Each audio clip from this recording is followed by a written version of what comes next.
So I'm recording right now and I'm getting ready to tell my story. Oh, Emily Stein's here. I'm getting ready to tell my story about Mike's Miracle Money. But in the meantime, I've got to turn on the Facebook thing and go live there. And so that's what we have. It says preparing live stream preview. Don't know what that is. And it's kind of tricky lining up with Facebook because it does this little spinny thing before it's actually cruising along here. So I guess I'm going to burn about 20 seconds on my Zoom recording to get the Facebook live stream going. And it looks like I'm being blocked or something. So Facebook looks completely unconnected. So what I'm going to do is I'm just going to continue and tell my story on Zoom Badoomba, and then I can post it to Facebook later. So that's great. So I've got one guest here. One person showed up, so I'm going to be talking to somebody. And what I'm going to do is eventually I'm going to open up for discussion. So post Mike's miracle story, you can ask me questions. If you've got a story that you want to share, then we can do that too. And I don't have my little earbuds. I'm going to have to go to these awesome things when I'm done. So let me tell you about Miracle Mike. And I'm giving a plug to this book, not because I want to sell them, I give them away. So this is Faith, the Final Frontier, and many people who watch this video have read it. Some have never heard about it. But when I wrote the book, Faith, the Final Frontier, I don't know if I should tell you the spoiler, but it's stories in real life.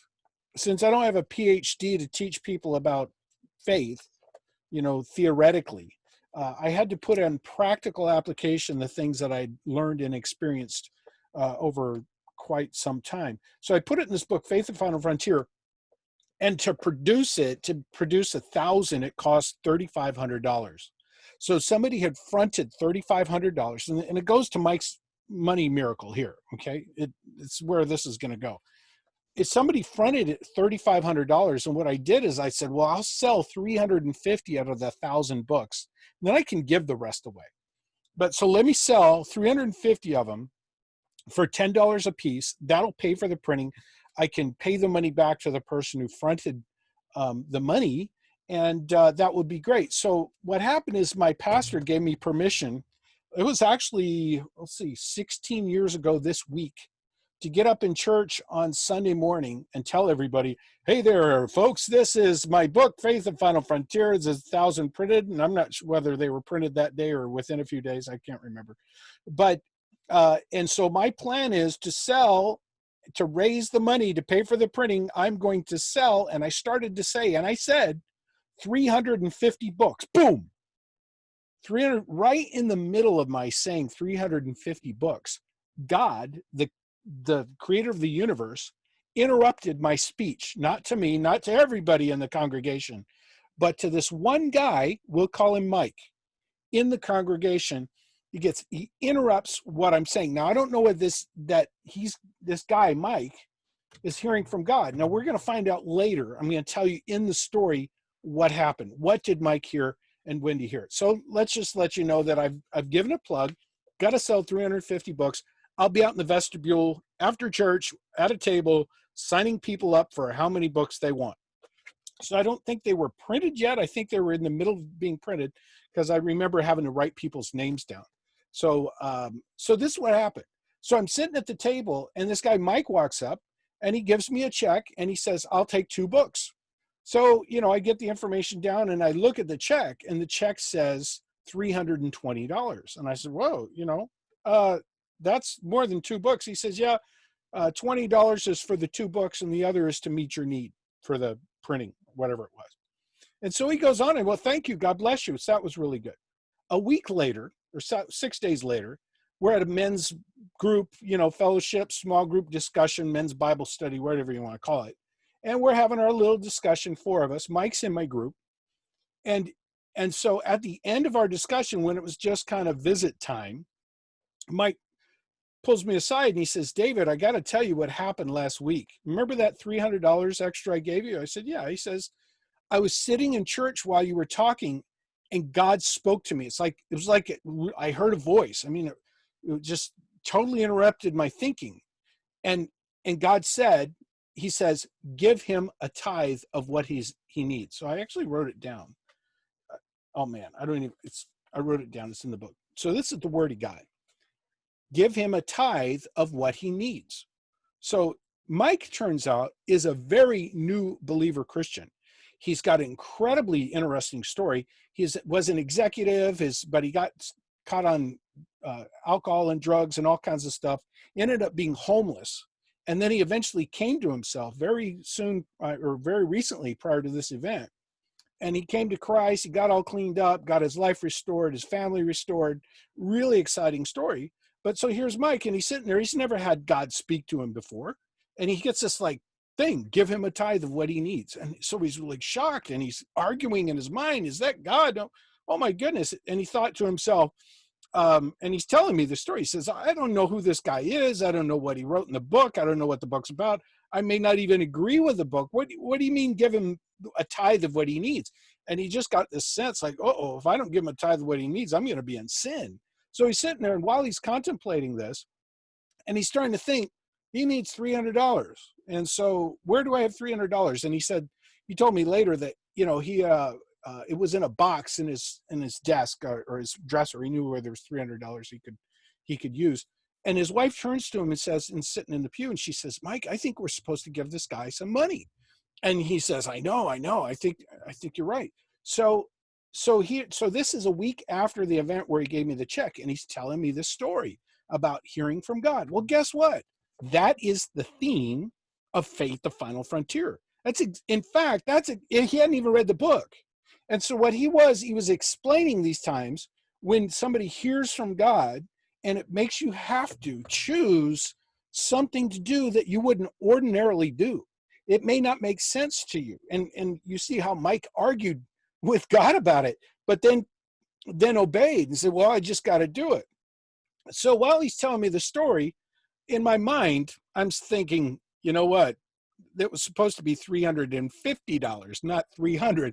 But, that's in my mind. But of course, in my heart, I'm not going to be petty and say, and spoil Mike's story. It's like, man, you got a word from God and you acted on it. That's exciting stuff. I'm not going to tell you that you're $50 short. We're not going there, especially a new believer. We're not going to make a big deal about nothing, okay? Because again, this is between him and God. It was his offering. So I heard the story, and he was really excited about that. I was excited about it. That was a new believer. It was hearing from God, obeying, and everything like that. So that was really good. So then life went on. The next week, I see him at church. So it's a Sunday morning. So this is 2 weeks from the time when I'm giving the pitch for the books.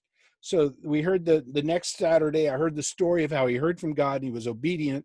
But what happened was, in my mind, I'm thinking, God spoke right in the middle of my speech, because I was saying 350 books. Mike heard 300 and boom, interruption. Somebody else speaks to him.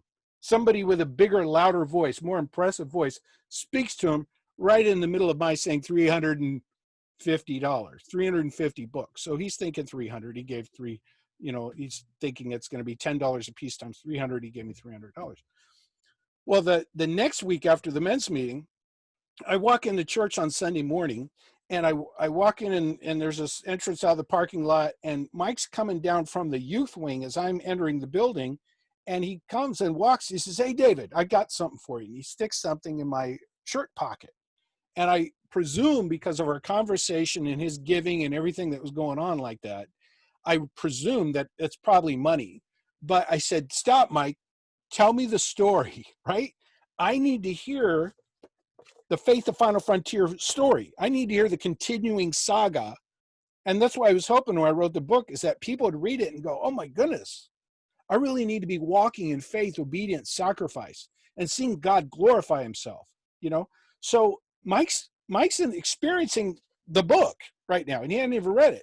So I said, tell me the story. And he said, well, I told you about, he rehearses the whole thing. He says, I told you about last week about that $300 and I was supposed to give you $300 and again I'm thinking, and he's got the math wrong, but and I thought about, in my dresser I've got a little box and I got money there. I got $300 and it wasn't really for anything.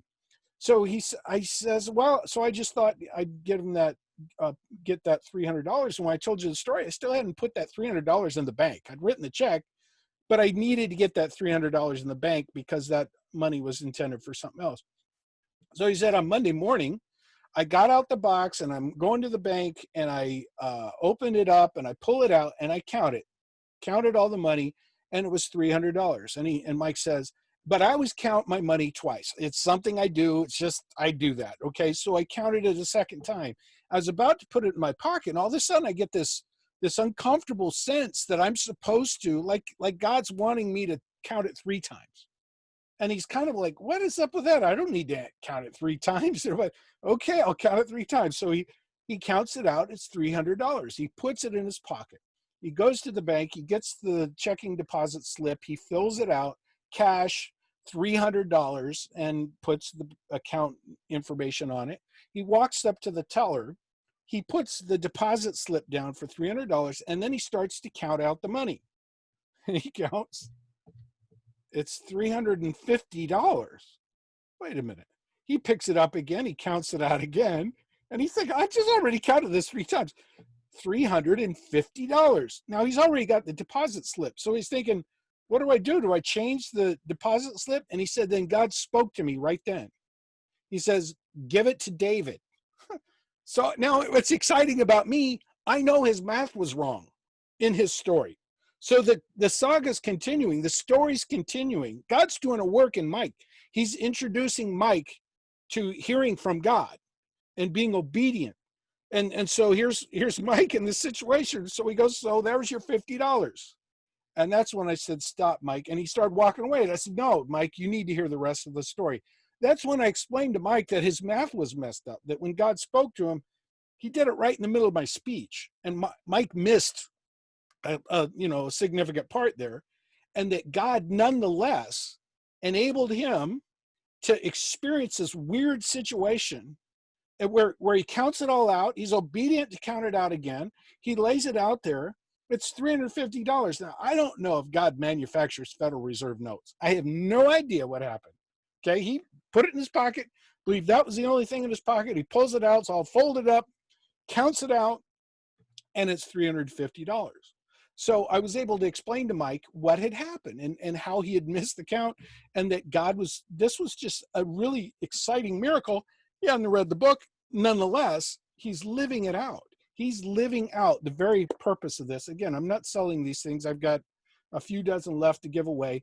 You can go online. I think we get 70 cents for everybody who does an ebook off Amazon or whatever it is. And that doesn't even pay for the checking account fees that get that money in. So the point is, I wanted to tell this story because at the very end of the book, I'm not going to tell you what happens, but it begs for a sequel. So I was sitting here thinking, I don't have time to crank out a book right now. So, or maybe I did if I just took time out like I'm doing right now and type it out. But a lot of times in the evening, you're kind of worn out, and it's very hard to be creative, even if you're just trying to tell facts, but try to get a message behind it. So I decided to put it on Facebook, for one, because I wanted to redeem Facebook, because Facebook's really been depressing lately. It's been giving me anxiety. And so because of everything that's going on.